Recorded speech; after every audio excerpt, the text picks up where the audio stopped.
မင်္ဂလာမြန်မာနှစ်သက်ပါရှင်နှစ်သက်မှာဘေးရန်အချာချာငြိမ်းကြပါစေကြောင်းဆုမွန်ကောင်းတောင်းလိုက်ပါတယ်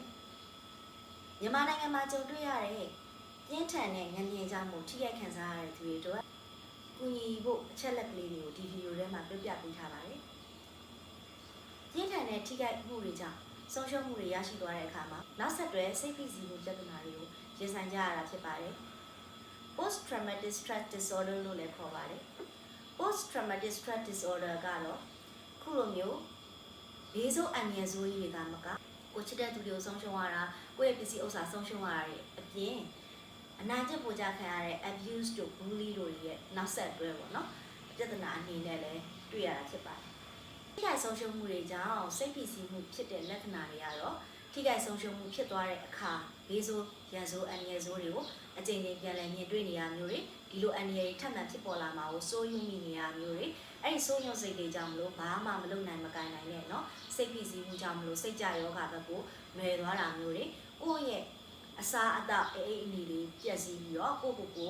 ုထိခိုက်စေရဲ့เนาะမသုံးဆွဲတဲ့စေဝါတွေကိုသုံးဆွဲတာမျိုးเนาะစေဝါအလွန်ကျွံသုံးဆွဲမိတာမျိုးတွေကိုထိခိုက်စေတဲ့မှန်မကန်တဲ့အပြုမှုပြုမှုမိတာမျိုးတွေစသည်အားဖြင့်စိုးရိမ်စရာအခြေအနေတွေအမျိုးမျိုးပြောင်းလဲသွားတတ်ပါတယ်ထိခိုက်ဆုံးရှုံးမှုကြီးကြီးမားမားခံစားရတဲ့သူတိုင်းစိတ်ဖိစီးမှုဝေဒနာအနည်းချင်းတော့လူတိုင်းရှိကြပါတယ်အနည်းနဲ့အများပဲကွာတာဖြစ်ပါတယ်ကိုယ့်ရဲ့ပတ်ဝန်းကျင်ကိုချစ်မြတ်လို့တဲ့မိတ်ဆွေတငယ်ချင်းเนาะကိုယ့်ရဲ့မိသားစုဝင်တွေမှာထိခိုက်ဆုံးရှုံးမှုကြောင့်စိတ်ဖိစီးမှုကြီးကြီးမားမားဖြစ်ပေါ်နေရတဲ့သူတွေကိုဘယ်လိုစောင့်ရှောက်ပေးသင့်လဲဆိုတာကတော့ထိခိုက်မှုကြီးကြီးမားမားကြောင့်ဆုံးရှုံးသွားရတဲ့သူတွေမှာမိတ်ဆွေအပေါင်းအသင်းပတ်ဝန်းကျင်စောင့်ရှောက်မှုတွေလိုအပ်ပေမဲ့ပတ်ဝန်းကျင်အတိုင်းဝိုင်းနဲ့ရှောင်ဖယ်ပြီးနေတတ်တဲ့လက္ခဏာလေးတွေလည်းတွေ့ရတတ်ပါတယ်။ဒါကြောင့်မလို့ဒီလိုမျိုးခံစားရတဲ့သူတွေနဲ့တွေ့ဆုံရတဲ့အခါမှာစိတ်ရှိရှိထားပြီးတော့သူတို့ပုံမှာမျိုးထွေးပေးဖို့လိုပါတယ်။နားလည်ပေးဖို့လိုပါတယ်။လူတွေကိုရှောင်ဖယ်တတ်ပေမဲ့လည်းစွန့်ပယ်ခြင်းမပြုဘဲနဲ့လူမှုအတိုင်းဝိုင်းတွေကိုဝင်ရောက်နိုင်ဖို့အတွက်ကူညီပေးရမှာဖြစ်ပါတယ်။အကူအညီပေးတဲ့အခါမှာလည်းသူတို့လိုအပ်တဲ့အရာဟုတ်မဟုတ်ကိုလည်းသိဖို့လိုတယ်ကိုကစိတ်စေတနာနဲ့ကူညီချင်ပေမဲ့လက်ခံတဲ့သူကလက်ခံချင်လားဆိုတဲ့အချက်တွေကိုလည်းထည့်သွင်းစဉ်းစားရမှာဖြစ်ပါတယ်ထိခိုက်ဆုံးရှုံးမှုကြောင့်စိတ်ဖိစီးမှုဖြစ်ပေါ်နေရတဲ့သူတွေလည်းစကားပြောတဲ့အခါမှာသူတို့ရဲ့စိတ်ခံစားမှုကိုအစပြိုးစီတဲ့ထိခိုက်ဆုံးရှုံးမှုတွေကိုခဏခဏအစပေါ်ပြီးမပြောဖို့လိုအပ်တယ်လို့သူတို့ရဲ့စိတ်ခံစားချက်တွေကိုလည်းသူတို့ကိုယ်တိုင်ဖွင့်ဟပြောဆိုခြင်းမရှိဘဲနဲ့အတင်းမြင်မြန်ခြင်းမပြုရပါဘူးစိတ်ခံစားချက်တွေကိုသူတို့ကိုယ်တိုင်ဖွင့်ပြောလာတဲ့အခါမျိုးတွေမှာလည်းတေချာစာနာစိတ်နဲ့နားထောင်ပေးရုံများတာမကလိုအပ်တဲ့အချက်လက်ကလေးတွေကိုလည်းရေးချမှတ်သားပေးထားဖို့လည်းလိုအပ်ပါတယ်။နောက်ထပ်ပြုလုပ်ပေးနိုင်တဲ့အရာကတော့သူတို့ရဲ့နေ့စဉ်သူကလုပ်ငန်းဆောင်တာတွေကိုပြန်လည်လှုပ်ဆောင်နိုင်မှုသူတို့ရဲ့ဝါသနာတွေကိုเนาะသူတို့ရဲ့အိမ်မက်တွေကိုပြန်အကောင့်ထဲပေါ်နိုင်မှုအတွက်တက်နိုင်များကူညီတင်တယ်လို့ပြန်လည်ထူထောင်ရေးလုပ်ငန်းတွေမှာလည်းသူတို့ကကိုယ်တိုင်ဝင်ရောက်ပြီးတော့ပါဝင်လှုပ်ဆောင်ဖို့လည်းစီယုံခေါ်ဆောင်တင်ပါတယ်။ထပ်ကူညီနိုင်တဲ့အချက်ကတော့မမှန်မကန်တဲ့သတင်းတွေနဲ့အထီးတွေပေးခြင်းကိုရှောင်ရှားရမှာဖြစ်ပါတယ်။ဘေးအန္တရာယ်အပေါင်းတို့နဲ့ပတ်သက်လို့စိုးရိမ်စိတ်ကိုမြင့်တက်စေတဲ့သတင်းချက်လက်တွေဆိုရင်လည်းသတင်းချက်လက်တွေမှန်လားဆိုတာကိုလေ့လာပြီးတော့မျှဝေခြင်းပြုသင့်မပြုသင့်တွေကိုစဉ်းစားတင်ပါတယ်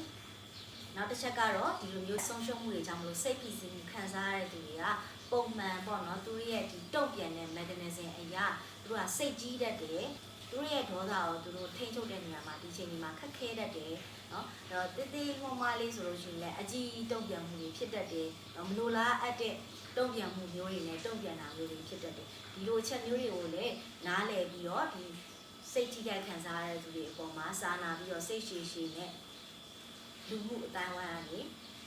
စောင့်ရှောက်ပေးရမှာဖြစ်ပါတယ်သူတို့နဲ့ဆက်ဆံစကားပြောဆိုတဲ့အခါမှာလည်းလွန်စွာဂရုဏာတက်ခြင်းများသူတို့ရဲ့ထိခိုက်ဆုံးရှုံးမှုတွေကိုပို့ပြီးတော့ပေါ်လွင်စေတဲ့စကားမျိုးနစ်နာစေတဲ့စကားမျိုးကိုရှောင်ကျဉ်ရမှာဖြစ်တယ်လို့ကိုယ်တေချာမပေးနိုင်တဲ့เนาะဂတိတွေကိုယ်တေချာမလုပ်ပေးနိုင်တဲ့အရာတွေအာမခံမှုတွေကိုလည်းမပြုလုပ်ဖို့လိုအပ်ပါတယ်ထိခိုက်ဆုံးရှုံးမှုတွေကြောင့်စိတ်ဖိစီးမှုခံစားနေရတဲ့သူတွေကိုစိတ်ရှည်စွာနဲ့နှွေးထွေးစွာဂရုစိုက်ပေးနေသည့်တိုင်အောင်တလကြာသည့်တိုင်စိတ်ဖိစီးမှုလက္ခဏာတွေကပျောက်ပြတ်မသွားဘဲပုံမဆိုးရလာပြီးရှိပါကစိတ်ပညာကိုနားလည်တတ်ကျွမ်းတဲ့နှစ်သိမ့်ဆွေးနွေးသူကောင်ဆယ်လာများဆရာဝန်များနဲ့စိတ်ကျန်းမာရေးအထူးဆရာဝန်တွေစီမှာပုံမကောင်းမွန်တဲ့အကြံဉာဏ်တွေကိုရယူလို့အတွက်တိုက်တွန်း ချိတ်ဆက်ပေးတင်ပါတယ်ရှင်အခုကျမရဲ့ဗီဒီယိုကိုကြည့်ရှုပြီးတော့ကျမရဲ့ channel လေးကို like and subscribe လုပ်ပြီးပါထပ်ပြီးသိချင်တာရရှိရင်လည်း comment မှာမေးလို့လည်းရပါတယ်ရှင်ထိခိုက်ဆုံးရှုံးမှုကြောင့်စိတ်ဖိစီးမှုတွေခံစားရပြီးနောက်ဆက်တွဲလက္ခဏာတွေကိုဖြည့်ရှင်းဖို့ခက်နေတဲ့သူတွေရှိရင်လည်းကျမရဲ့ Viber number လေးကနေပြီးတော့ဆက်သွယ်ပြီးအကူအညီရယူလို့ရပါတယ်ရှင်ကျေးဇူးတင်ပါတယ်